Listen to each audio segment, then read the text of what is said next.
eskuartean daukadan liburu honi, Gabriel Arestiren mandatua deritza, eta mandatu hori zertan den azaltzen saiatuko gara datozen minutuetan. Gogoratu beharra dago aurten, 2025 honetan, 50 urte betetzen direla bera hil zen ezkeroztik, eta mende erdi horren efemeridea dela eta hainbat eragilek, tartean Euskaltzaindia, Gabriel Aresti Katedra, Gabriel Aresti Kultura Elkartea, Bilboko Koral Elkartea, hainbat erakunderen, gero aipatuko ditugun hainbat erakunderen laguntzaz, argitara eman dute liburu interesgarri hau. Eta az nadin lehenengo bat izenburutik, mandatua, zer den mandatua. Gure iritzian, partaide izan garen denon iritzian, Gabriel Arestik halako ze mandatu moduko bat sentitu zuen, hauteman zuen, jaso zuen herriagandik, bere herriagandik, eta horrek bultzatu zuen bera hainbat alorretan jardutera.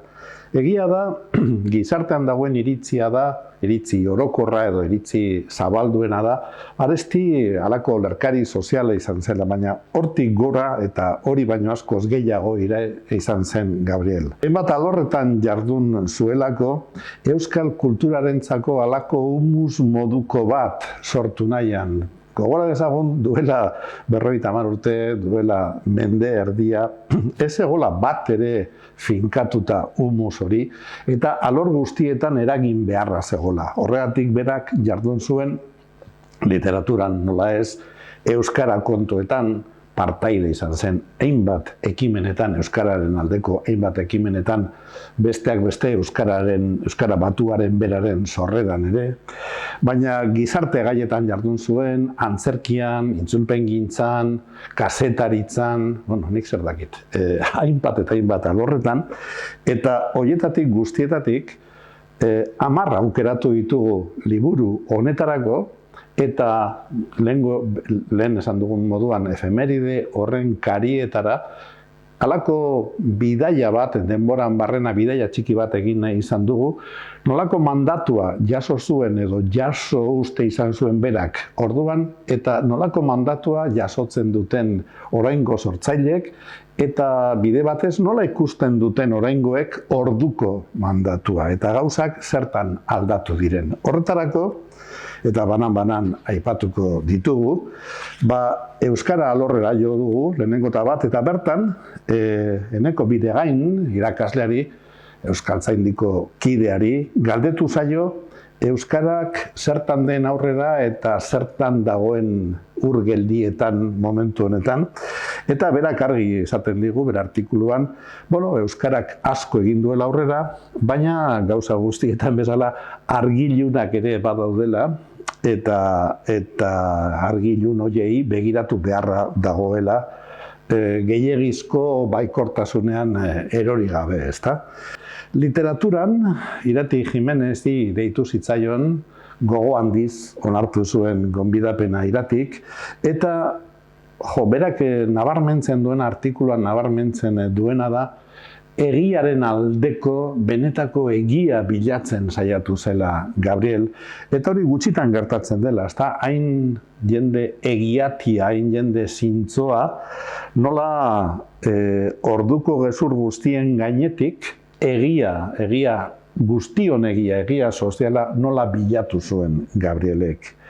Hirugarren atalean, Sonia Gonzalezekin egingo dugu topo, eta berak gizarte gaiari heldu dio, bere atalean, bere artikuluan,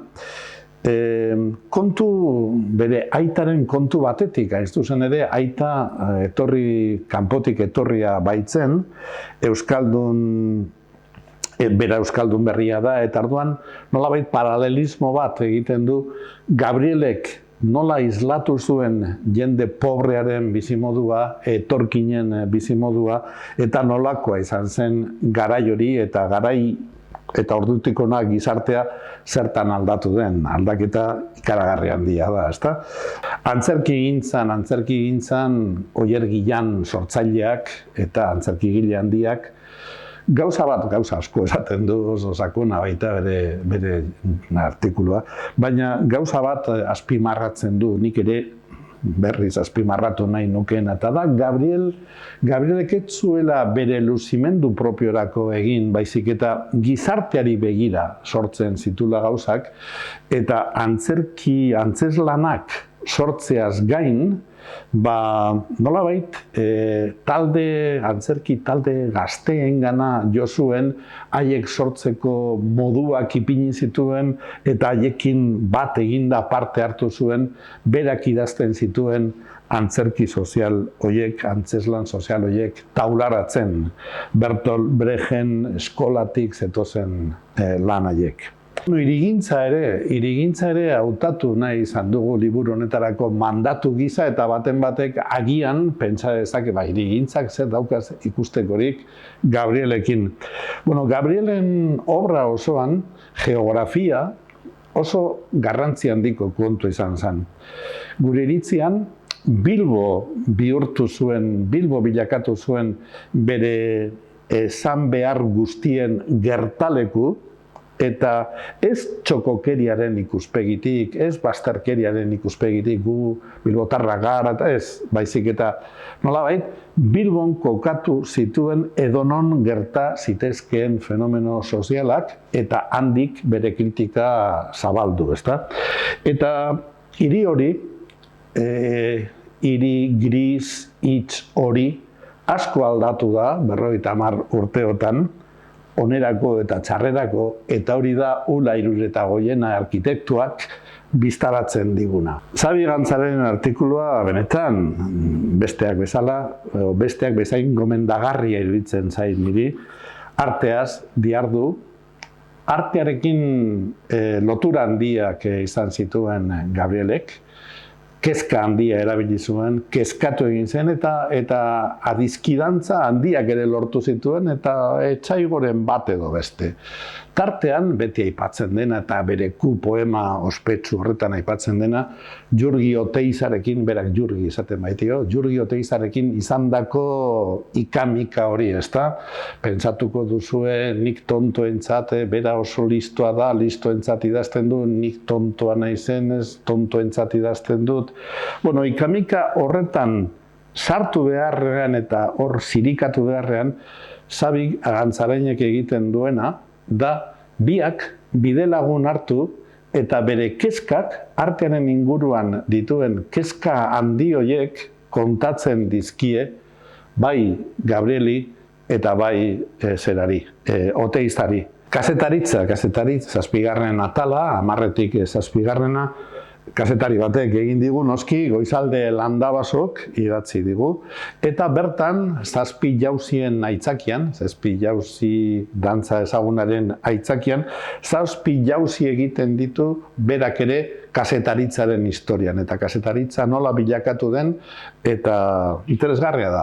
Hasten baita zein izan zen lehenengo albistea, munduan izan zena, eta gaur egun zer ari zaigun gertatzen, ze onura eta ze mehatxu eduki dezakegun adimen artifizialaren inguruko horretan, tartean Arestiren aipamenak ere egiten dituela. Gogoratu beharra baitago, Arestik ere bere saio batzuk egin zitula kazetaritzan, bai Argian eta bai orduko aldizkari, zenbait aldizkaritan, eta are erdaraz ere euskararen aldeko proklamak egiteko. Bertsolaritza ezaguna da Gabrielek bertsolaritzarekin izandako harremanak, ezta?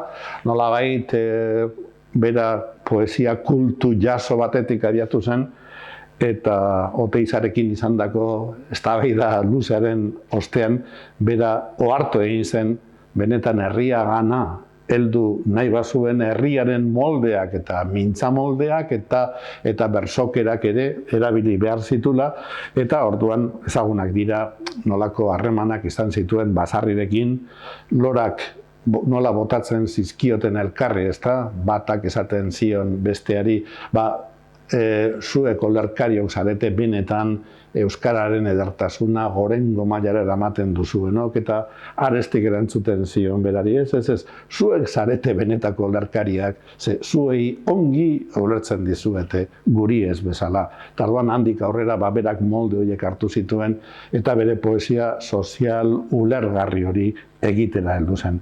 Oraingo honetan, jo dugu bertsolari gazte batengana lan benetan polita, benetan konprometitua egin duena, bertsolaria da bera, Iruri Altzerreka dugu. Bagoaz, 9. eta 9. horretan, hor Edoi Etxarterekin sortzailerekin egiten dugu topo, eta berari galdetu genion gazteria, nola ulertu zuen Gabrielek gazteria, eta gaur egun zehari den gertatzen, eta labur bilduta bere tesia da, ezkerreko bidetik jo zuela Gabrielek, ezkerraren planteamentuak gizarteratu nahi izan zituela, eta gazteekin izan zituen harreman haietan, nolabait, ezkerreko ideologia horren planteamentuak aurreratzeko, aitzinatzeko eta bultzatzeko izan zirela. Eta buka dezadan, itzulpengintzarekin Aiora Jaka, itzultzaileak, egin digun atala. Bere tesia da, eta ni neu bat natorrera bat, tesi horrekin, itzulpengintzan ere badirela bi aro bereiz daitezkela.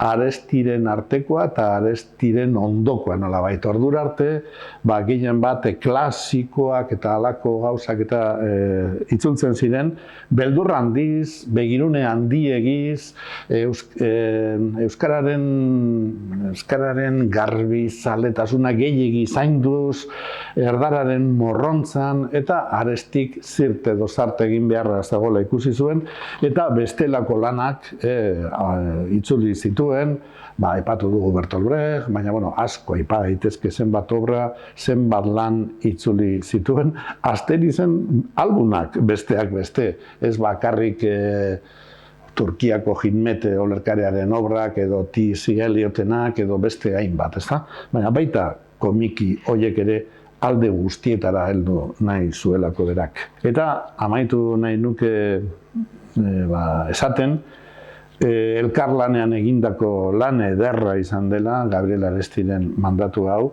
lehen aurreratu dudan bezala, Euskaltzaindia izan da bultzatzailea eta sustatzaileak Gabriel Aresti EHU katedra, Gabriel Aresti kultura elkartea, Bilboko koral elkartea, eta hori guztia, horien elkarlan hori gizarteratu dela, herri erakundeek emandako laguntzari esker.